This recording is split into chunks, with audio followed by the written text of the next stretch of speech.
What's going on? No. Kobor. I parfois kobor wono kalir ton yimbe nimbe nangara kon komi tonyo quoi. No, on tonyo mais ka tonyo ka quelque sorte parce que andu yero minute interview anim yero ay problème ko tala kun mo acclamation da kuptom afini rek anate mok anate cha mogal wort. No, kobor. Who told you that, man? What you want on? What you want on? Non, faut pas juger comme ça. John, yero minute wal problème. What's going on? What happened? Yero minute. Bref. Yero minute min galda problème personnel. Ko juste rek awa par exemple awa dar jouer nder terrain bi attaque rek quoi. Anda ça. Yeah, parce qu'affaire ça wi horma ka hunde par exemple ka joueur tu dois jouer comme tout le monde quoi ça même ça s'attaque là ko game jaya quoi. You understand? Yeah. Ganu ji yombi avant ada sota étape quoi ada moy génération ma ada yahay génération godo da fi génération ma ha pola ba kolla ban vraiment ka real I wanna give you kobor yo yimbe kaldu gon ay ni wad ko yite complexe affaire gor wiye complexe on descend ha jon dum nang mouvement men quoi ay min wi ha wonde raprim c'est des ndo mi critique ay gor mais kam ber andi kam par rapport à les autres games ene déjà non gede goten jeya ko buri tarde men en ciusa ko yite dum do quoi classe uji di don quoi opposition woni riskara on en jabata wadde en jab commando ay wi geluj mari yo ngop ngona no wana gelu jam be ko nigisaji rek ina ifu ndege ga joli ko wondo do afrique geng yeah bref on continue wetin yeah mbinom ko rek par exemple par rapport au game par exemple de rap Ivoire rap galsien bur battade men do en les gens machallah sukabe ils se clash ils font des choses nganda hurmu en be de visibilité mabbe quoi mais par rapport par exemple artiste men di authentique en ayira ay gor jogi hen tan ko wawi jogi hen tan odon fit gor ko MC mo ndokum respect wi ko be shit I like that nigga man parce que on jab créer on wad affaire be sen kadi gong instant de best yeltindo buzz fokolia onde but I them rapper deal of the hand ko à grâce de ordre petit action jelti c'est grâce à ordre affaire jelti ana game respect da hang bullshit yeah mi fender haga mi sutaga min game rapper mi fo no worno ordre instant rapport do be kay je donne mon chapeau à grand bullshit parce que brio me horom quoi genre ko wador ko I like that shit bro. Yeah, I respect that shit. You feel me? Parce que God ko kaber te place mo ko hebdun ko par force. You feel me? What the family John did I wonder how to lawol bullshit quoi. No, on a lawol bullshit. Parce que bullshit wa créer lawol. Do ala rap ala fo bar créer lawol. Kalko wara do ko meda ko mi wari do. Still ma eder rapo. On a côté rapo no rapper tani mais still ma clash uji di mood ma ou quelque sorte. Min kala jid andudemi jaranken waddo quoi yo innam de rek yoni réponse quoi yeah pourquoi ma question ngaji hebben pose question mon nom quoi hebben pose question bima 24 ko hollum ko 24 heures wala ko 24 ko hollum 24 game ami other question but here namde dum fi 24 bref brawi dum 24 ko à la base affaire on ardeni comme royal comme c'est un peu ridicule parce que à l'époque de mi dans la musique de descend on a 2018-19 et puis voilà on était dans les vraiment guerreaux des premiers et tout cela quoi ko mi gonono puddo amin jawno grand frère ji ndappe dum do amina min jigno une petite clan go tokos min kew min jigno beta min tokos min naare hen à chaque fois min dappa amin jigno grand go descend yarhamu o sanki wiira ko Musa on kala à chaque fois nda arda min to min don min dappo on kalto gonno oron dap 24 heures on dap 72 heures on dap on tan dap wodi kalto min jindi sana min porta à chaque fois heewide min ko genre que nogas ne quoi ko fen kat comme ça o action genre min jidi dum et puis voilà quoi qu'on a ardi donc nogas ne en quelque sorte ko hommage mo mbadun rendre à votre grand quoi. Yeah. Shout out yalla yurmo ya fo me shout out that nigga ko légende de légende big up. Yeah. C'est pour cela qu'on a vraiment aimé ko hommage sami kali hal nogas ne et puis voilà quoi. Yeah, that's good. Ok, donc elle calme la nouvelle génération et tout ça, elle clash direct mabé pas vous rappeler. Hay got mabé au point quoi. Hay got on a guide ma hay got on a c'est ma nouvelle génération. Au discours là dit comme kalan halu même. Adal fi da tan ba SG worum ñanda mi jantina no duddo quoi. Non. Ay cover. Mi j'arrive toujours pas à comprendre quoi. Genre c'est bien game pourquoi c'est net de même genre une médecine genre ko game o jeya quoi you feel me ko game o jeya ay sukabe say sonji say grand cover mi ari mi clash genre ko sukabe ngadrim pourtant min ko les MC là ko kam ngadrim wad clash avant tout d'abord Columbus Najo hello Columbus yo nigga bro. No, ça Willy Moudan de c'est à dire tout ce qu'elle a eu non jar mi haydara ko non tan jar quoi ko last fino odo bay wi ko last fino ngadiri mo de clash mais justement last fino clash mo Willy Jawde bi gay ba bi yaay sangol ko ara kili quoi ya tira chagal ah shit bro. And what was that, man? What's that? Me mera nandru. Min ko yimbe be kala to kala yimbe no kanyum fudi clash yi ha boy ya tir chagal no yimbe so kali dum penny kala ngo what ndi ko ana team même de last ngopu dam États-Unis do pada Afrique ngopu da last concentré là yeah mais arandi cover c'était joni mi kam mentalité am c'était joni genre neddo wona level man a wadi ko genre hollani mi vraiment ko cohluda ko ete a wadi ko ko pada wadde ko vaut mieux que avancer quoi yawa goddum yawa terrain god yawa les nouveaux concurrents quoi you feel me mais là on a level man non on a level là c'est un rappeur j'aime bien ko hokuma ko propose mako yonani mo ko ay famille ni sel wallahi kobor jo min kam neddo gom ganda hum concurrent vraiment mi jo ala ko puddim carrière am clash ko mi soato yide tan neddo clash dum jar mo ganda hurmu ha jar han jidmi clash mo ko clash kam ko so ha buri Nino Oji quoi Nino Oji yeah I fucking like the yeah Nino Oji il fait un gars et puis il m'a vraiment clashé quoi. Il m'a vraiment clashé. J'ai ressenti son premier clash. J'ai ressenti ça vraiment au profond. Parce qu'on a clash, on a un Afrique personnel, mais je kiffe quoi. You feel me? Yeah, gagner public au halim, on a fait. Yeah. Et puis je lance ce chapeau au Nino Oji parce que wadi ko gijira bum wala ko nganda hur monira bum meda wad ciusa wad jettara jogora berne wad mi randidum. Yeah. I draw ko game rek et puis voilà so adi o felli kural mo mi be jigi ko mais gay bambi Nino ari fièrement beat god classique beat god ko lu jaw fièrement lyrics sadi punch la no métaphore mais an garda jaba dum répliquement garda jettoje nah I c'est ça le problème man. What are you guys talking about répliquement ko jettoje ana ka nyolar garda jettoje No. Or kaldre non, cuz. Or kaldre non. No. Arandi beef. Hade ko hade rek. Hade ala wiidi gonde kaaje ngala hen wal gobbe ngala hen wal fette ngala hen hade ko hade rek. You feel me? So yimbi pelliri natondir beef ko hollum beef ko gofo yo musu berde goddo ko dum do woni clash quoi. Yeah, kanko wadi ko waɗanno ko kanko nani jinnaɓe single mo ko wi wona o wi wonde yumma e woppura ɓegerde ɗon mais kanko ƴetta kanko ko conseil ɗum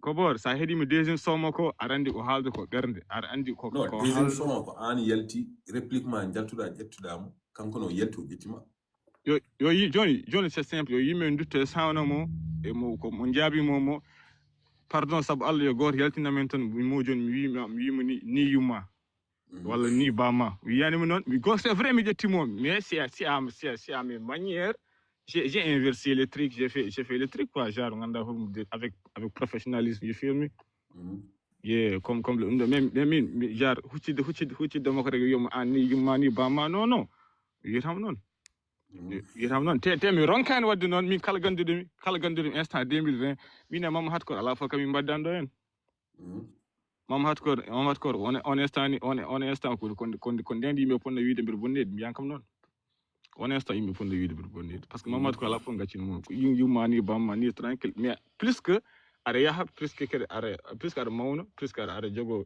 des complexes ko ganduɗa hurmo wadde des choses tu vois ye ko ɗum ɗo quoi mais min nino oji mi ronkani hande to gommi ɗo mi yaha isuji joni de un o nangi son o essayi nangude son inde genre inde nenam o waɗi ɗum e son woni son mo titre Ami Sille ko somi faami wonde ko inde nenam o jogono yetta ɗon mais malheureusement information ko fausse quoi pour fama genre information timmani quoi inde nde an horma haali an horma a naati fimo ko privé par ce que mbiɗa jouerat wonno simmo yamba no rewi ɗo reftiɗo kobor hol gadide haalde haala yamba wona ko gadi haalde haala yamba yom sipni o yima kanko haali ko leeri o yima a yaltini vidéo waɗi vidéo goto aɗa woni hen aɗa vibes o yima ana ka immigré ka ɗanniɗo famille ma yakari mi faami o ko haalde ɗo ko conseiller night o jarama Allah jarama conseil aji makko mais minen mi conseille mo o jaɓani haalde conseil aji ɗi o nangi o jonnon o yeehi o ƴetti o yima essaye nangude inde nenama waɗi hen mais finalement marchane quoi Allah rokkani ɗum noon quoi mais mi to gommi ɗo wallahi lazim ƴew mbiɗa jogui inde yummo bammo ala fof kam ala pour l'instant wawi nangude mo nder son waɗama ni yumma ni bamma ko game e filmi mais jarnanimi ɗum quoi jarnanimi ɗum a faami ye parce que gofoni jogui ganda hurmu to kanko o jaabimi kam kanko bandiraɓe sen kaali gonga oɗo son dernier mo jaabi kam o ala fof ko jaabi kam mi sawno y a rien y a pas de réponse kanko hey y a pas de réponse non y a pas de réponse ko ɓerdere no haaldi yumma ni nder bamma ni yeah bisimilla poisson mais ɓe jogui temps min ala ko mbammi mbiɗam ɗo min kam tranquille so tawi on keppani so jiiɗi gonɗon ha janggo mais I'm good you feel me mais an mbiɗa an haali mbiɗa ɓe ɓamɗa waddude classe ɓe fof ko niño goto respectuɗa hen yeah pourquoi parce que o classe kam ha cantirmi quoi pour pas affaire o memma nder yeah mais wona deuxième sound mako ko premier single mako parce que affaire arimi ko bête affaire arimi ko bête je m'attendais pas à como yaltino genre est ce que no clashement nde a tinini clash est ce que namin haalama ɗum merci beaucoup yeah parce que min haalama mbiyam on foti yaltini clip mbiɗa kam on holon yeah merci beaucoup na nangu ɗum quoi heɗe nino non premier son il faut respecter men parce que yaltini sukaɓe tubakoɓe addani yidde punna fadami waajoma kalmo rewi punna ara punna ko haalis waɗa e ma pour ɗannoɗa ka jakorat liggo kamɓe gartira ha heewa gusta simme ma o carriére ma e rap ko bonande haalis mi yeta ya jokko ha jinnaɓe ma jaɓɓari ko dabbata ko wadde wakku jeya ko dokkata dahman ko tuna jinnaɓe ma neldu goppa yamba moƴƴari ka ɗanniɗo gila ma nusku sabake hewata koyɗe clipaje mbeddaji ustu mbaɗo andi lande welani babo yam tinno won munjo j'espère que waktuji Allah ɗi aɗa hokka ɗum ha timma cukkalelle wawi famɗude tuuɓi mawna hakkille kamɓe ɓe nangirma ka dalde min mbeɗa andi te en bon petit hono wat semblant aɗa boni needi boy mbeɗa andi aɗane hi siprim vidéo ma o to cimmotoɗa yambaɗo gila sukaɓe ma ndewane tappe ma donka ko kalɗa e mike ustu koyɗe gilma yaltinede wura wona guero man koyngal ma yaltara caggal futturo yaha ɗo woppa ayi oɗo potila yeah o rappi fenade moƴƴe émigré wusu koyɗe yeah merci beaucoup o haali ko jogui ko centre haalde ko et puis nice quoi moi je respecte mais oɗo son o ƴettakimi hen o haalani haydara ko jaltide son o clashement kadi o rokkuma conseil aji paloraji ko respect ko avec respect mais réplique ma o ko réplique goto gandanɗa hoorema ko an foti ƴettoje yeah ok nice d'accord ni ko boy what hésite. Et y'a ce voix dans ma tête qui me dit oh boy, comme il watch, on moi, me see them dead. Now me salite feed them dead. Comme l'autre, on a mind taggy. Hip hop, yira ko yitra pande. On a mind taggy. Rapper fa we are commandi low. On a mind taggy. La mu watch, reconnaisse the rap. Tina kin micro. I'm valid for my health and a fire. Yeah, tell money in the suit. No matter in the jet, best shit. So I need almost sexy and my hockey cruise. Bet you them like us. So sound of Paris. So sound of Paris. Kobor. So sound of Paris. So sound of Paris. Bada réponse à moi. Après, me holu ma mi décortique ma ko jimi haalande ko yo sam ƴetti wala mi ƴettaki. Bede huli yero gayna ko gile nimsi tani jidu galmon. Tribinaɓe ne kefta wiide ka neɗɗo wuro telma ka tasay rendude ma ƴiƴam ne hersini a heɗaka hay nok wona US wona tribi laɓɓinoy sika. Mais justement comme ko haali haala tribi an ko tribi jeeɗa babaɓe jeeɗa mais an a respectani rappude babaɓe goto a respectani brems a respectani capi a respectani yerminente pourquoi comment an jeeɗa e wuuro aɗa wonde Come on man, Kobo, who tell you that man? Hold beat them respect any. non mi yiya pique mi wonto nemata pique aɗa pique brems. Comment ça hein? wonto nemata pique brems. Man, no I don't know, bro. Yeah. Yo, what's all my guy après what my réponse sama san jidi kala jida. Sare hawno khalis wana Nicaragua ndewta. Sare hawno khalis ko GF kana tirta. Lamu tina nima. No picture I wanna aero. Lamu Donald Trump so tini ma mine man dende aero. Hefta so man a ferry. Wana aero make ko zero. Wopu rap tigani ma awawa keta hala mero. Alma hadi boy wa dede pura bonde net.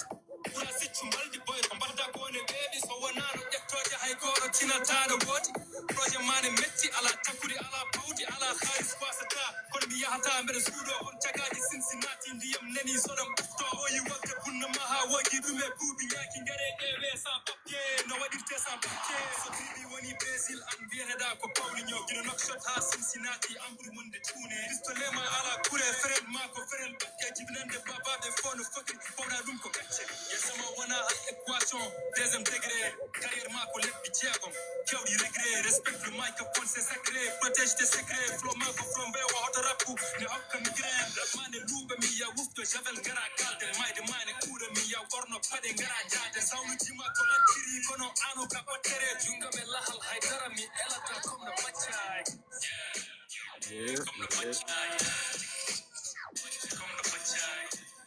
Yeah, nice. This song dope, man. Yo, when I mean replica mo, hala ma mean. 24. How come in volume, gang?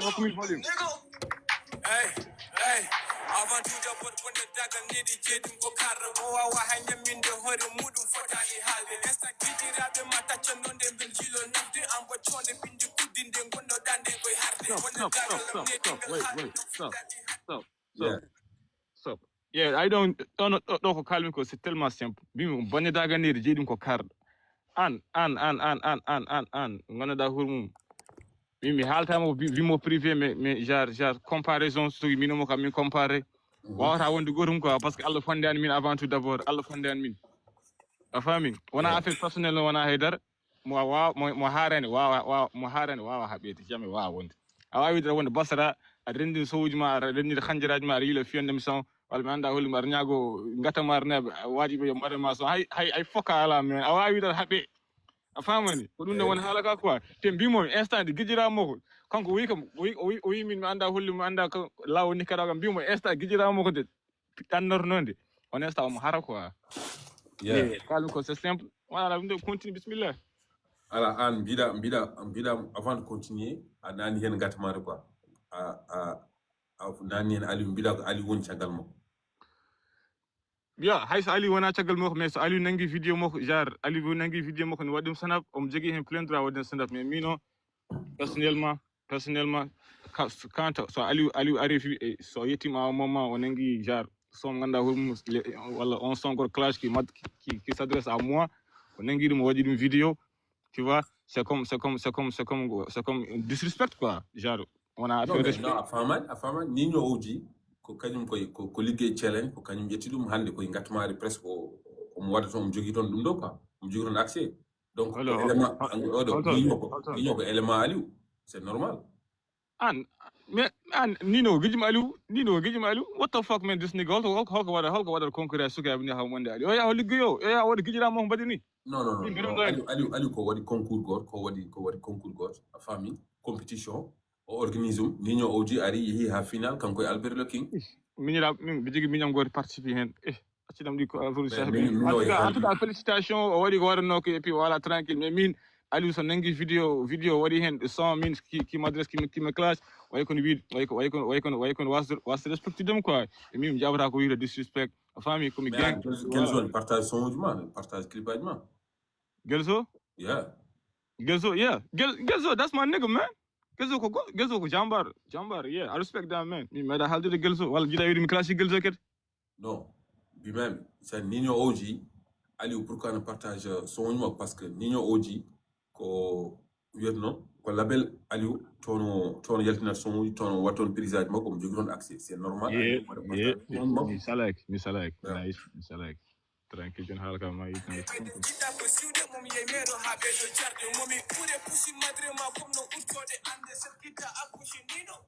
Ay do tagen wiide ko anadi jettade mo hedim do wala Me Holton.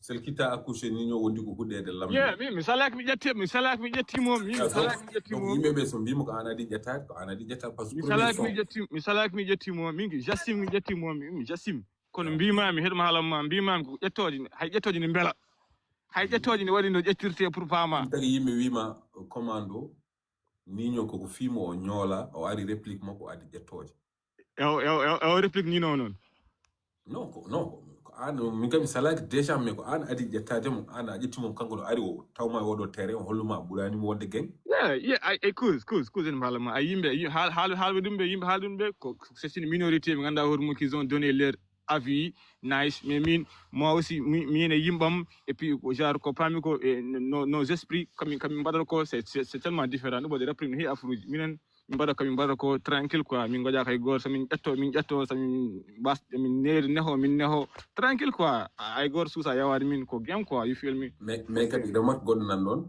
Nino an wiyetno commando kewɗa arde koye drill a wiyata hoorema ka roi drill mais Nino nde ari nde number one nigga number one leyye drill histoire mauritanien vivant Nino addi ko son goto classique garɗa jabade mo tawɗa mo terrain makko ko gummiɗa e drill. Thank you, bro. Thank you. Mi cover Joe William Joe. You smart, gang. You smart. At the music, you feel me? Nice. Yeah. Mais pourquoi décider pour le drill o garɗa e bituji classique? Yeah. An ko waɗat ko an ɓuuri mo wawde ɗum. Yeah. Get a good look in the wood. I mean, ko commando Forden to the drill ko. Alhamdulillah Rabbil Alamin. Wana wasu. Min hay underground way ko son del design jar alhamdulillah quoi jar afruji foni mbebi min quoi you feel me so wela mo yimde gille hande mi yimar gille men centrandum mais je préfère drill comme show driller tranquille quoi haka ya wadi affaire moko to mom ko terre moko adro ko afruji underground mi to mom terre moko underground tranquille quoi ala may mais roi drill hande e game buri andire dum buri respecter hen ko SG c'est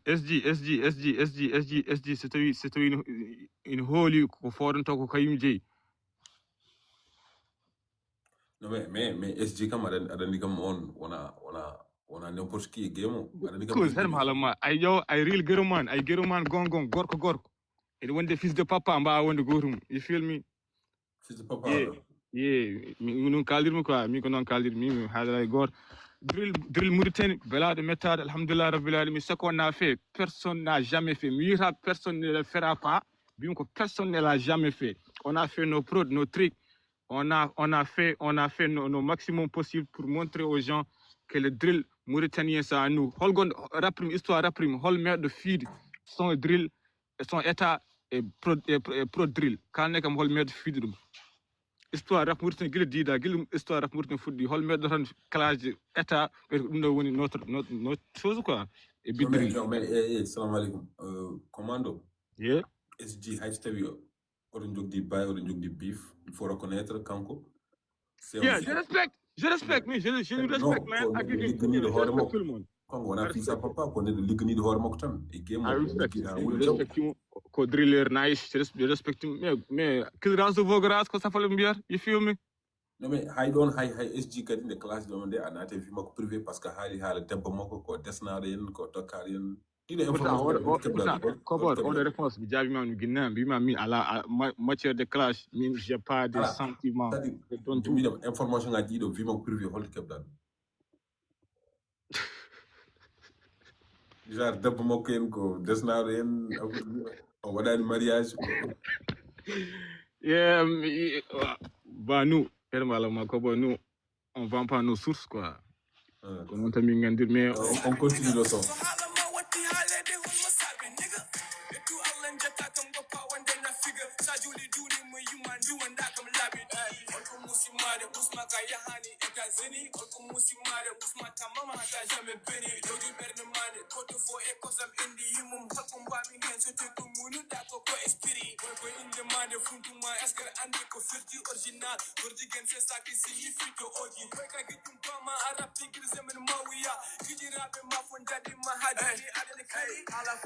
oh Nino boyan ko tira pour le faire Hey, come on, man.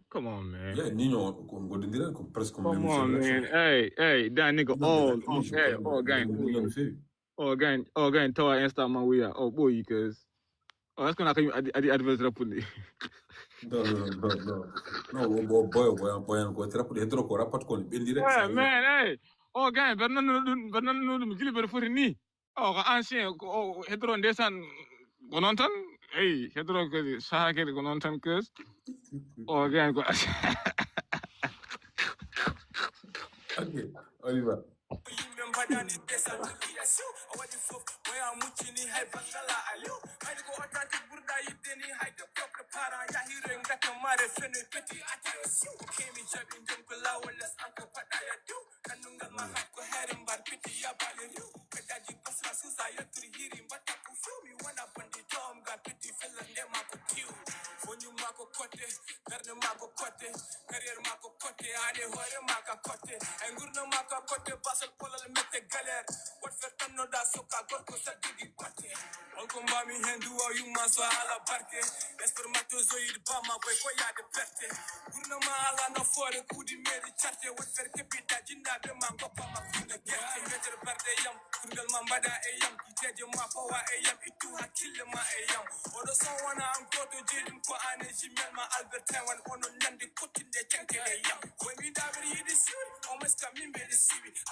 mais ɗo commando non seulement hay bitma o ka goppu ɗum drill garda e bit classique pour jabade Nino même hay flow ma o no mbaɗirta ɗum ni à la fin o yeah Nino no come on look heɗo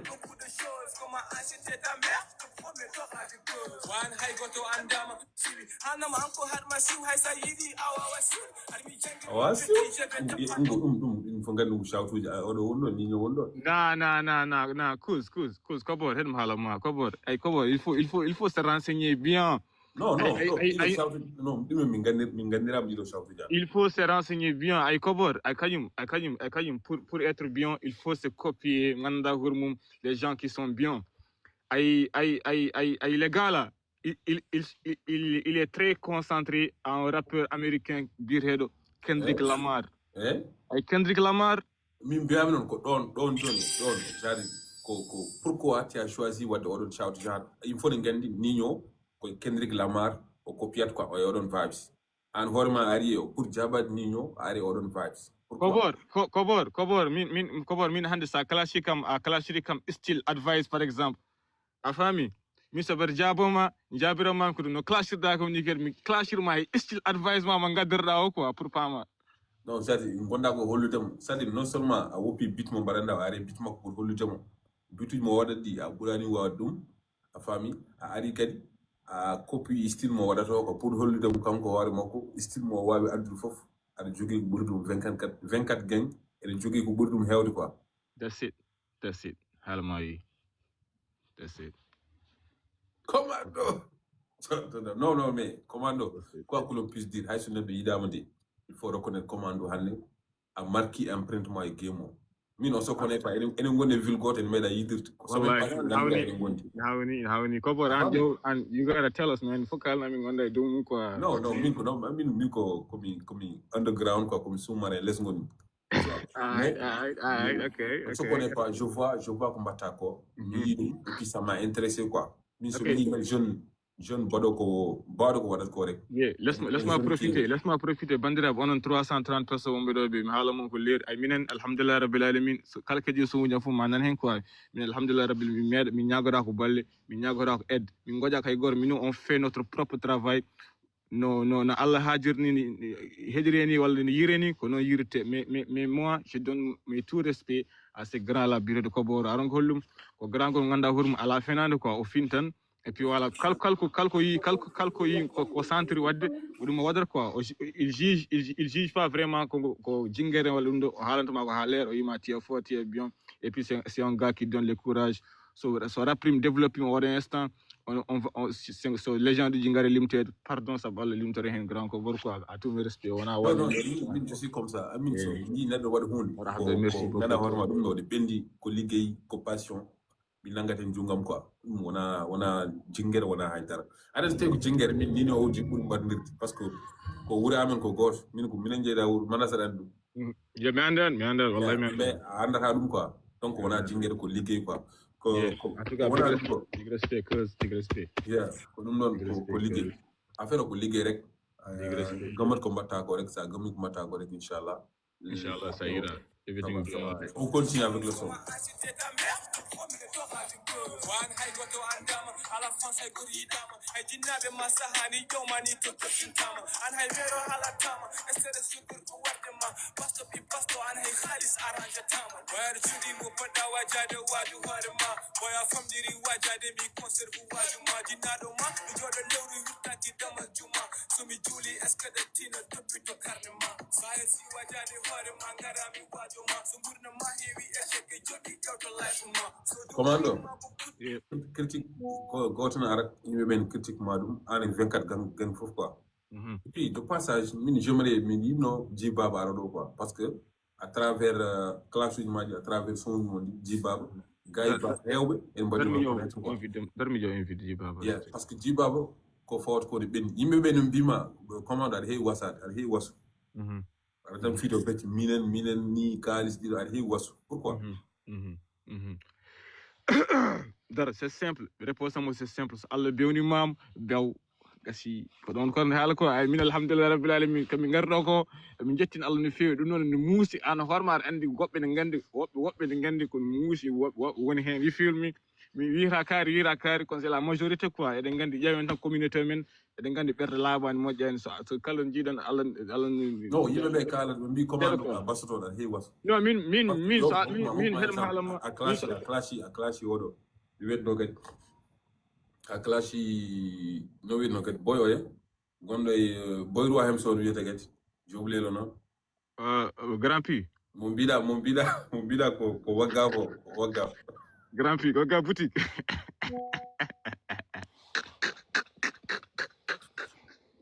mbiɗa ko waggaf mbiɗa ko waggaf quoi no genre I don't know bro comme ça ƴeewi nder mato ko jomum ko waggaf walla goɗɗum je sais pas quoi mais mi on ko jabodem question ko ñamɗa à chaque fois ça clash rappeur a ittinan mo inde quoi last film mbiɗam ko last fragment sec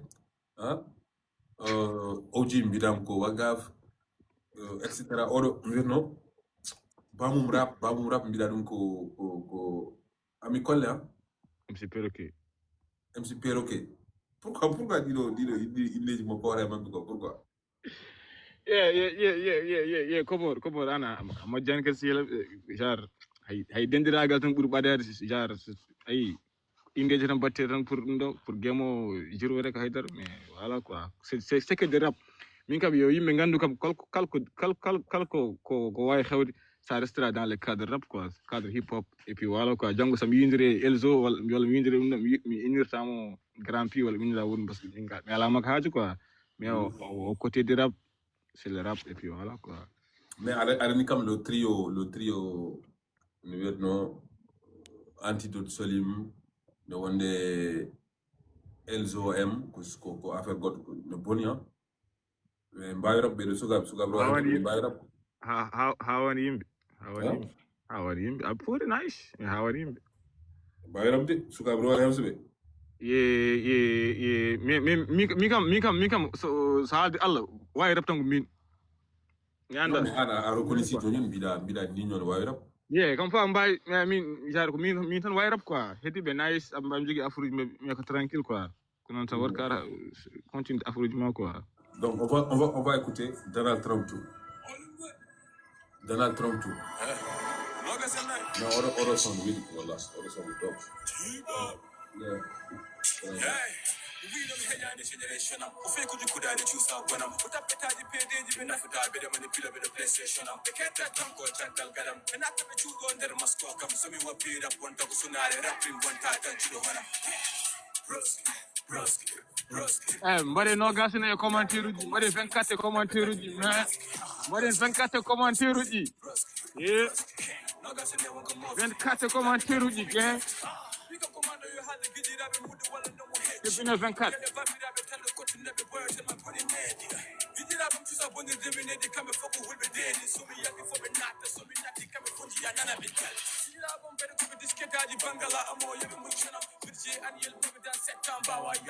depuis 24 Yo mi 24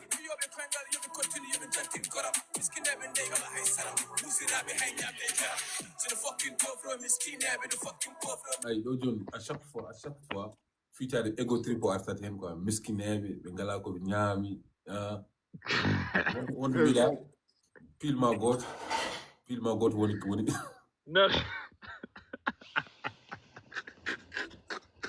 parce que bila ke epigen pour musbo bila gornam be ngala hay dara goram na ni ba ga jurmi do be na anke nam do haler ma mi wiide be kaashiji concert aji mabbe égale prix jaksu jam didi ni wodi wala woden ko bor non concert aji holbe ni wodi wala woden concert aji odo son mo jeydum ko bor mi je m'adresse à ma génération seulement mi haaldane mobe soir o haaldiro mobe non soir nandol min kadum ko gijirabe be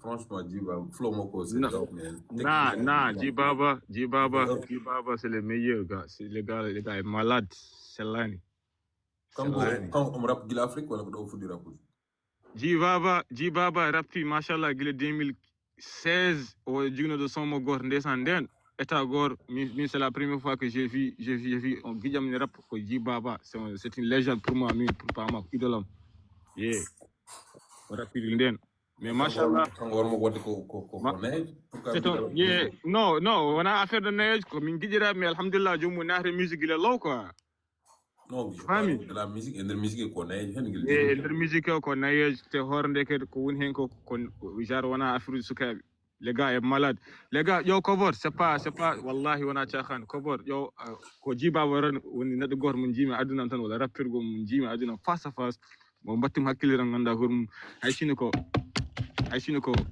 dum do pawda on way rap dow mum quoi c'est un gars qui improvise hakkille machallah ko goddo mun hen quoi yeah kango do gandirno wal gila Afrique ko rap ni ko do gandi mum ko do mi batti yindir vraiment mi yindir Afrique mais ko do mi batti haldir vraiment ko do gandi potentiel mo ko woni mo so ji alhamdulillah so ji hande commando ni nanga wonde babji tout le temps wona yidde hokkudem force na yidde haydara c'est parce que aɗon ko ɗum ko jibaba koko holli wonde ko holli commande wawa haydara quoi jibaba no foori respecter ces gars te o soir omo jogui projet ji makko inchallah gonde lawol soir o yaltude carrière solo waɗata bangi on clan quoi jibaba nan are mon doole ceebi nogas en nayyi million vie taw ngala hay fak min den koy pied talaw mala fi ban ngappe hal chiffre du boli fi gagner rien bi vous en kaita gidi gem seke dana comment boy le fier dira bam sene galle rien de moftani hay khamsa mieux taxi man de boy resto que des ouvriers ko koy santi alhamdulillah boy Nicaragua po cham bien tekki je me sens bien fuck you on est fan sou du mal flow what partage le fucking yeah dam ta halde gidira amen min de kibi depuis 72 heures min de bengarani fak se peta sa pare ma c'est sticker meilleur rappeur de ma génération and the gun drill for what you mean no blood on est for pompier for sapeur rapping ko film on est les acteurs so my high so kiri all the building min to step baby pick it up comme fucking boss anytime been a quarter man la chiri generation I'm the knock shot my go food do muri chiri for howdy pam on the rap pam on the car is not there come suck for man gratuity respect him in rapping boy respect him in what you gonna hasi then you let me there the monday hanker and jab name it but not do man some partage me hey so jida min so idi kam what the kasi dem min dapat to plaisir to jump rebe all the city yeah these niggas wanna try me yeah these niggas don't want no smoke on my mama didn't know me yeah these hoes wanna play me yeah they don't wanna respect me yeah just some poor ass bitch ass niggas that got no talk in front me yeah SG cutting man you drill muri to the commando boy when you bomb commando ko boom get it out of my house need me Broski, get it out of my mask, tap it at the baby nafki, Broski, no gas in the one come off. Game of me, but that don't put Sukabe avance and pass and dead the game with Jiros, Venkat Nabengalane game was soft in the wood. I mean, I could rap him high fuck nigga for time. I mean, bound or not to the Halwa or hold them one time coming by one and Kunajiman mean body head crew. I could have cash for Sandy rap him so on the pit the complex. But you saw risk to choose a flop, they came on, but I respect it. Commando Kumbaro on the fit Monjogi Mojerani, whether they explain. You plead the deba, you plead concurrence, better as a son to eliminate. Venkat. No gas and nay, man. No gas and nay. That's good, man. So c'est top, t'en as trop. Yeah, merci beaucoup, cousin. Merci. Je vais vous un message. SG nana law ara. Yoyet. Ado pari. Yoyet. SG. Comment salmini? Yeah, jaajëf Tafsir. Zed, ça va bien. Commando. Big up, my nigga. Jamal Wanema. Ça va, machallah. Ay commando Wuli Diaw. Oui, commando Wuli Diaw. Venkat na tapote live pour Jang in the wood. Mais so abo coupe bi wa jokki dum si rek. Pourquoi si rek? Hein? Wa jokki dum quoi. Pourquoi? Hein? Parce que Wuli Diaw. Yeah, thank you, bro. Thank you. Yeah. Mais quand même, il fait de bonnes vibes, quoi. Machallah. Thank you, bro. Il fait de bonnes vibes aussi. Musique, oreille musicale et puis et tout, quoi. Machallah. Appreciate it. On fait des deux buts, nous fait, quoi. On fait et ça, c'est important aussi. Pour un artiste. Puis des deux buts, quoi faire, quoi. On lit de et tout. On garde dans combien parce que nous avons mal. Parce qu'on taille on, quoi. Ils ont de conforme au idum, qu'on garde dans combien de Merci beaucoup. Donc, kada version musicale god mo holuma mo way mi tawma en au lieu ko min mo heddor gondo mi tawma der ton fi man là c'est important ko ma bawa musique ne bawa wadde di vibe suji quoi. Thank you, bro. Là c'est fort quoi, c'est fort. Thank you, bro. Jaram. Mais prochainement no gas nay wadi ko combien titres won hen déjà? Yeah, projet no gas nay wadi ko 8 titres. 8 titres. Yeah, songot nani hen ko son bida dum ko Nicaragua. Boy Nicaragua ko wondon hol message ko don il paraît un message fort mon bada envers la jeunesse de Nicaragua tout ça quoi. Personnellement parler Boy Nicaragua une meilleure chanson quoi, une meilleure chanson et projet mo chanson mo buri préféré quoi parce que chanson gor nganda hormu ko son nganda hormu kalo comme quoi describe comme une horum life on me tout quoi holko gummimi holko woni fandarema ko fof quoi sami haali hooram kalam kadi ko haala gijiraɓam e yimɓe mum fof kala baɗo wonde genre dawde lawol Nicaragua oɗo sonko hommage pour mum quoi ko ganduɗa hoore mum ha yeyno hoore mum et puis quoi yo Allah juutno ɓeydu sutor rek et puis hokko yimɓe hokko juɗɓe fof ko jiiɗi ko et puis voilà quoi inchallah ça ira ko muñal tan et là mais haali mbimam quels sont tes rapports avec rapport du tribé hol rapport gonɗo hakkude mon Brems Kapiki yere kam hankadi en gitti ɗum bange par ce que a naate caya muɗum a ɓorti won tout le monde non yero ko pour pama yero ko kama ko hayso woni kawma mais hankadi cameragal aɗa yi par ce que ko mbiɗama ko no boni non ko comment ça mbimo boni ko cadre rap rek min yera hande jinjo sam welam nang mbiɗama ko feyi yalla yappo mbiɗa yero ko feyi wona commande Asim commande aya yimɓe gandirma ka ha a hullata a yatirta caggal non min ko ɗum jimmi quoi mbiɗa yiya ko feyi par ce que yero ɗo wonno ne suttine Kapi King joni woppi Kapi King faye Brems si min kalam tan ko point de vue am quoi min kalam ko point de vue am ko jimi ko kala men ko ɗum tan kalmi yefiru pourquoi jara aɗa supprime son pourquoi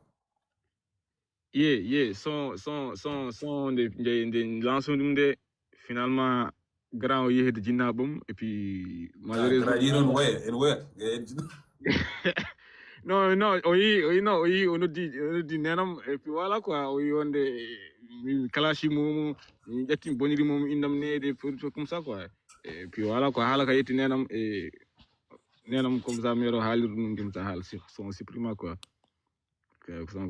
samde aɗa anduno c'est ko kawma aɗa anduno jogdi rapport e famille ma donc aɗa anduno kanko sa clash um sûrement affaire o ma yaadu noon quoi walla miijinoki ɗum bref kamin famille ko kawam mais min so Allah mi meeɗa haaldude mi meeɗa jokkodirde so Allah laawo goto hay ɗum ni walla ɗiɗi ko nder live min poti arandi jokkere endam ndesan ko genre ko wattini ko heewani feewi genre yimɓe ne goɗindirni distance uji goɗɗi ɗum ɗo famani ko ɗum tan min jindir quoi mais min kaldara min ganda mi anda ni mi meeɗani sikkude ni mo waw jogade les informations ngaji mes parents quoi pour pama parce que jokkodira min jokkodira non fof zéro rapport uji ma e Brems wonde Kapi oɗo jogdi rapport on kalda on jogdi link Kapi King a heccenki rek min kaldi Kapi King on se parle Kapi King c'est le seul rappeur raidum le seul rappeur babanajo ngana on concert vraiment parle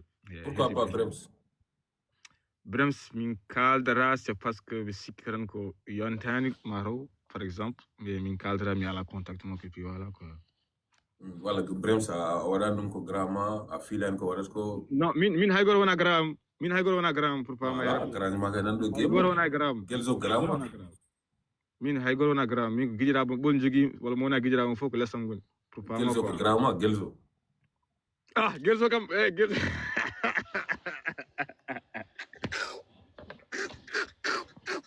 non mais gelɗo grama parce que an clashma e las fino an pare ko gelso garɗa jingal gelso ƴew gelso ko grand frère wona grand ko grand frère e grand wona gotum grand frère gelso nan ɗo clashma e las fino ko gelso garɗa jingal ay ɗum woni haala ka kedi come on man ɓeɓe kaldi las fino yaltini clash gelso an yaltuɗa aɗa jabono gelso non ɗum tagi las fino wima noddaka noori non wona jingande gelso arandi cause arandi kañum kala jiiɗo opportunité ƴettani genre il n'est pas vraiment conscient quoi min affaire o ko game wonno mi yi boy ni clash gelso voilà et puis voilà mi jooɗi rek mi centre wonde je peux rentrer dans le game mi haaldani gelso wonde kami jinganoma walla non gelso las kañum noon wi affaire ko concertation discussion garɗo so haali ɗum ne wawi to sikko wonde minen fof ko Cincinnati min goni kanko mon Columbus et puis voilà quoi et puis voilà mi suudaki hen ni min gelso mi fimum hen charout moƴƴo e sawmo clash mi oɗo mi finimum hen charout goto bonɗo dédicace bonɗo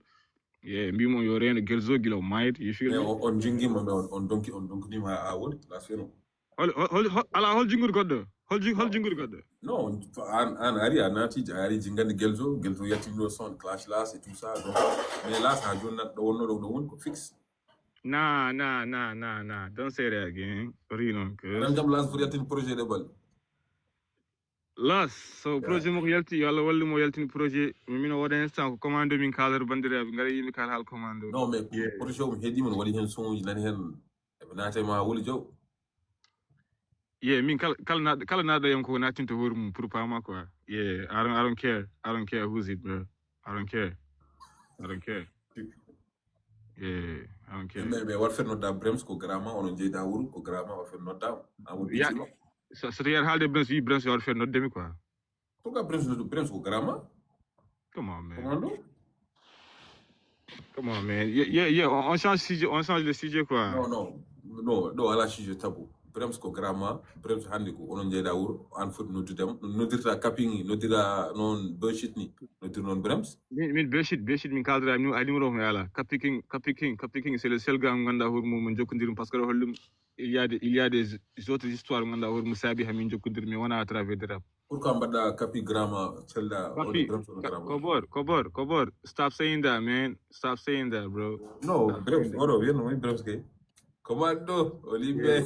Yeah, what are you non quoi? What are you non? I don't like that, bro. Capi king wow. John, pourquoi capi un gars ma? On la relation on an capi.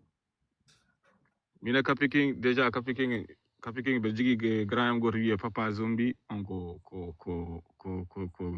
fait de capi king en pour dem et puis babaji aussi c'est un gars. Papa zombie? On a d'autres? Yeah, papa kundul. Yeah, papa medanu yeah. Okay, papa kundul. Yeah.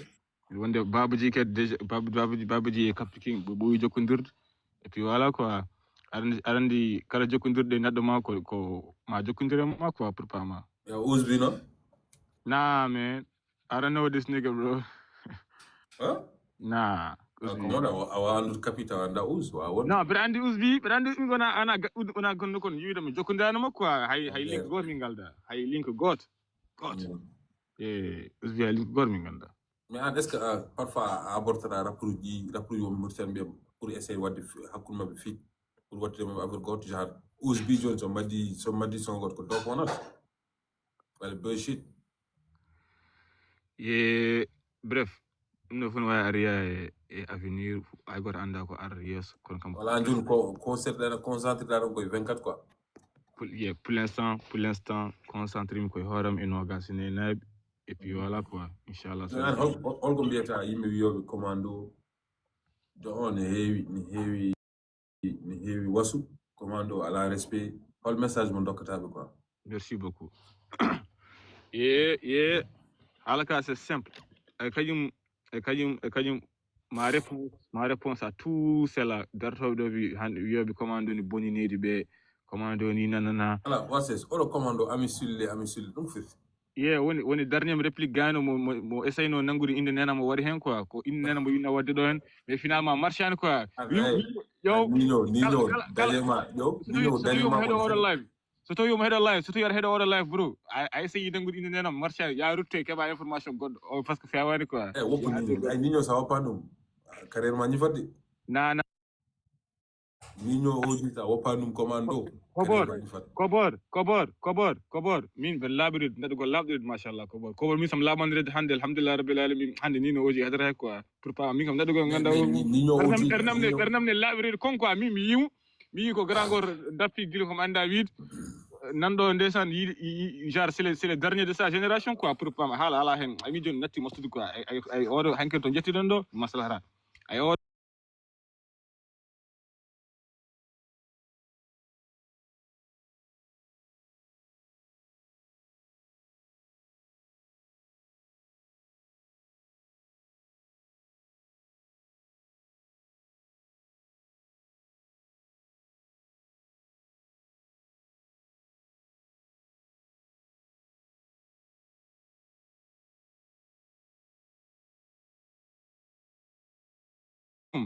wala 6 mois kanko carrière mo ko gile 2010 o wadan o wata waddi dum o meeda waddi dum carrière min ko 7 mois min ko gile bulade commando ngana go dum pa ni uji hande awa wonde gemo tawa respectani parce que pourquoi ko liggéey mako hokki mo dum quoi oh le liggéey cause quand nga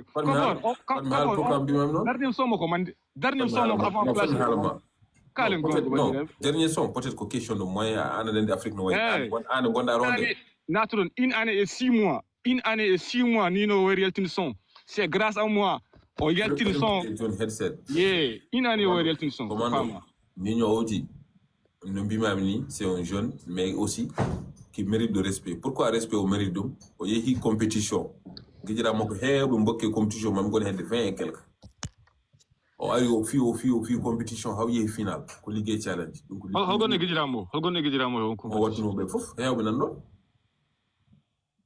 yanda donc ko liggéey challenge o kan o jetti dum you know c'est mérité an o commando an soit beaucoup de high competition got kan kam wawi dum jogi trophée et capable okay tranquille okay nice min inshallah so jiri competition min horam organiser competition wadna ali wonni min nanam hen so to yum sohli c'est-à-dire quoi ko firt wadde competition partie de competition ça veut dire quoi holko firt holko competition ko hollude mbaw ko ma hollude talama hollude mbaw ko hollum an hoorema haali mbiɗa ko ɓamda clash ede ko ala rapport mais de clash jam ha même so wona Nino Oji yeah je l'assume bien o clashi mais jimi haalandema cousin yimɓe perto hakkillaji munen ganda quoi ay akajum hay goto minimisitake game minimise Nino Oji kono kam ɓeɗa andi min ko mamme oɗo 6 mois ko kanko haali ɗum o yi kam anda lebbi jeego ma ko regret poli kewde regret mi jaɓi ala probléme lebbi jeego mo gartimi game uji nder USA hakkunde me Allah ɓir wondo nder carrière mo konko guilo fuɗɗi rappude guilma anda 2000 kam anda wiide o waɗani ɗum Nino fuɗɗi rappude ko 2018 accinam fuɗɗi rappude 2018 bro 2018 hollum e joni continue aɗa haalano message ma yimɓe yoɓe ma al bonineri commando à la respect commando ne heewi wasari di don message odon c'est quoi pour dire respect avant tout d'abord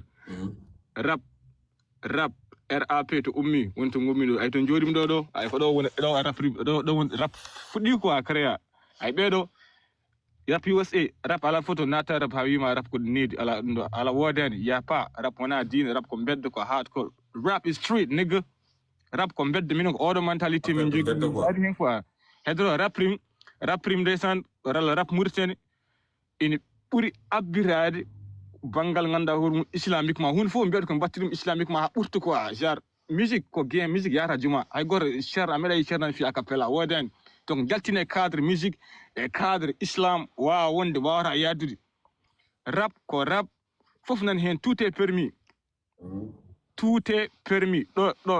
yimɓe ɗo jiita USA yimɓe ɗo classe uji holto cadre classe uji wona cadre ko yimɓe mbardir kaari wari kaari enen to en sa classe yimɓe ɗo jumum yaha yima yasara yafno yo walla jumum takkuma hede yumma walla affaire ɗiɗo genre eɗen goni trop complexé la nouvelle génération pori ko finde hankkadi ganda jaltina oɗo mentalité grade ɗi ko kalanno ko wawa wonde il faut qu'on avance goppen afruji caggal ber yimɓe ndeeja ala respect rap ko rap instant beef ko beef tout simplement pour mi jaaboma deuxième question ɓe wiyete woni mo mbiɗa mbiɗa heewi wasuɓe alhamdulillah rabbil alamin Allah yettama no feewi Allah yettama jon ñon fof Allah jette kala instant chaque seconde chaque minute Allah jette alhamdulillah kala kamin keeɓi walla kala kamin keɓani min jetti ɗum Allah a faami so ɗum ɗo paari so caggal yettude Allah e nelaade mum on faami la réalité ne woodi quoi koni la réalité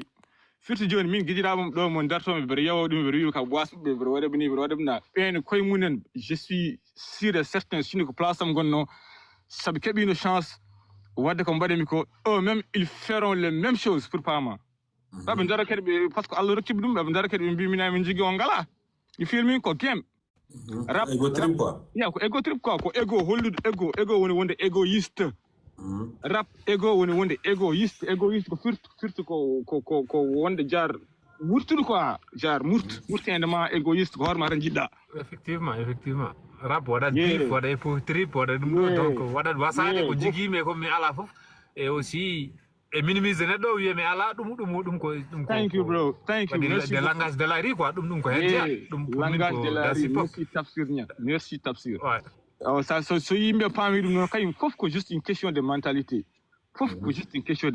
il faut que yimɓe change mentalité men point min ko commande 24 aranno foto jogui duuɓi jogui kobor min ko 2003 jibinaɓe boy ko tokos ana heccinino wadde 2003 jibinaɓe min j'ai 22 ans inchallah ana heccinino nino woji kanke babum nino woji e babum so kaccindiri ko seeɗa allah no seedi nino woji anso rim production nino woji so wona guijum aliou ko fedde aliou lesen boy ancien caisse oui ma salminama usab waxiyat kobor no gurda mi salmini commando big up gang tranquille tu vas bien popping bro mbeɗa jogui quelques questions et en plus kadi mbeɗa yiiɗi haalde gueɗel gotel mi hokkamo ko jeeyi ko en fait e nder 2025 o minen kobor ga koye nes bonno min goni min jiyani rappeur gonɗo diaspora ɓuuri ko commando produire ko minen min jiyani ɗum thank you bro en fait rap diaspora ko mayno o ari o rivalise e wonɓe Nouakchott on yaltin clash uji mabɓe on clashdire mabɓe 24 chaque 24 heures on yaltin son walla chaque 72 heures on yaltin son ɗum dokkenmo ɗum de oɗo fof ko trophée mo de 3 o yaltini projet goto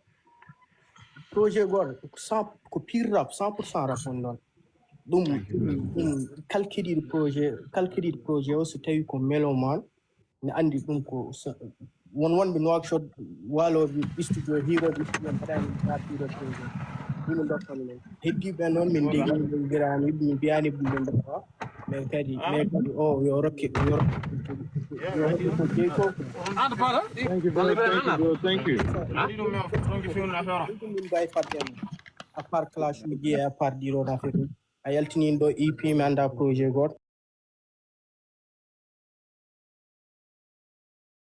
bon e hoore mum donc a wawi wadde ɗum holko min mbawi faddema e oɗon côté yeah avant tout boy mi salmitima maniga rim jaajef wimam big up a jarama ko kalɗa ɗo ko et puis voilà ko a jarama no fewi big up so ɗum ɓenni mi jawma question ma o min inchallah so Allah jaaɓi en tant que gurdam e cellal ni lutti heddude genre mbiɗa lutti wuuro so Allah jaaɓi musique koye ɓerdam mbammi ɗum quoi genre je l'ai fait que pour le plaisir quoi ko hooram mbaɗantumi avant tout d'abord par ce que somi yeehi mi windi son mi naari e studio mi rappi ko hooram adoro ko weltade quoi avant mbiɗa weltini yimɓe goto passion jaruɗa hen passion jarumen quoi parce que min personnellement je me vois pas vraiment ɗo e 5 ans min to kalduma min hayɗo ina ani mi yiyani hooram quoi parce que min mbiɗa wawi finde hande tan mi woppa rap to kaldiren ɗo kam genre wona nanguiran ɗum haydara quoi ko affaire goto plaisir tan mo Allah waɗe yam mbiɗa yiiɗi wadde ɗum tan mbammi ɗum quoi you feel me mais kadi hay goto anda kadi ko arrière quoi ko woni yesdeɗan yittere donc inchallah so Allah jaaɓi so woodi ko arrière ça pourra être un album pourra être un mixtape kago wawa waɗande fof kono inchallah so Allah jaaɓi on va faire le maximum possible min waɗi ko mbawmi wadde pour mi weltina hooram avant tout d'abord mi weltina kadi yiɓɓe kadi musique kamɓe so Allah jaaɓi pour deuxième question bataille drill o tu te compares à qui e nder Mauritanie côté drill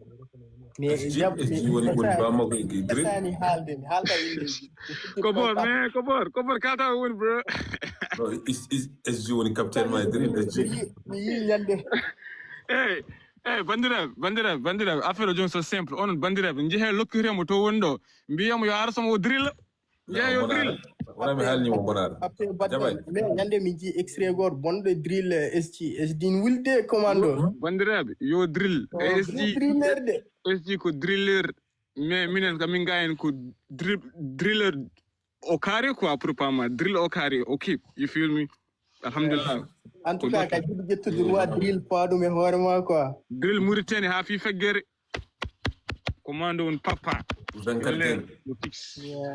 haala mayi quoi c'est ça mon idée salminnam babaji wimi yo rap c'est un gars couple mo god video mo nana aram bodam wandam video god nane lawol mais inchallah solo jebi rim après yo mais abonné ma après mbata xam retour inchallah on va se ok nice jaajëf welcome ok jaayef kobor jaayef mi team jaayef ok bravo good welcome dëgg comme si ok commando Salam alaikum. Walaikum salam. Mohamed. Commando, salam alaikum à toi, ça va? Big up, grand frère, ça va? Kobore, merci de m'avoir invité, c'est gentil. Ouais. Kobore, moi, par contre, j'ai pas de questions, mais j'ai plutôt des encouragements à ton égard. Je te suis il y a pas très longtemps. J'ai beaucoup entendu parler de ton rap. Tu as un rap dur et sec, comme on dit, dénonciateur. Commando, yeah. Thank you, bro. Donc, I want you to keep up the good work. So, you know, just keep pushing. Thank you, bro. Pushing. Yep. We're all behind you. It's all about that. Just, you know, be real, make it work. Inshallah, bro. Inshallah. Make it work. Wallahi, j'ai écouté tous tes sons. I was impressed. I'm like, who the hell is this nigga?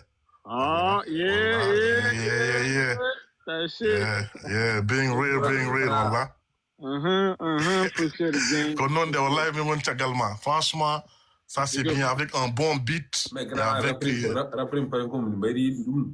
yeah, wallahi mi bayri. Ça franchement avec machallah, et tu dénonces bien, tu parles bien, tu rimes bien et tu mets les mots à la place qu'il faut. Et franchement, chapeau à toi.